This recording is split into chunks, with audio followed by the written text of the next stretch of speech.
शशिवर्णं चतुर्भुजं प्रसन्नवदनं ध्यायेत् सर्वविघ्नोपशान्तये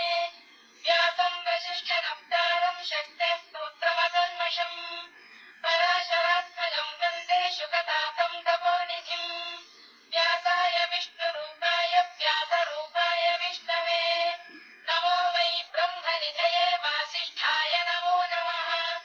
अविकाराय शुद्धाय नित्याय परमात्मने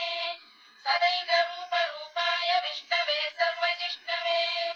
यस्य स्मरणमात्रेण जन्म संसारबन्धनात् विमुच्यते नमस्तस्मै विष्णवे प्रभविष्णवे ॐ नमो विष्णवे प्रभविष्णवे श्रीवैशम्पायन उवाच श्रुत्वा धर्मानशेषेण पावनानि च सर्वशः युधिष्ठिरशान्तनवं पुनरेवाभ्यभाषत युधिष्ठिर उवाच किमेकं दैवतं लोके किं वाप्येकं परायणम् स्तुवन्तः प्राप्नुयुर्मानवा शुभम् को धर्मः सर्वधर्माणां भवतः परमो मतः किं जपन्मुच्यते जन्तुर्जन्म संसारबन्धनात् श्रीभीष्म उवाच जगत्प्रभुं देवदेवमनन्तं पुरुषोत्तमम् स्तुवन्नाम सहस्रेण पुरुषः सततोत्थितः त्वमेव चार्चयन् नित्यं भक्त्या पुरुषमव्ययम् ध्यायं स्तुवन् नमस्यं च यजमानस्तमेव च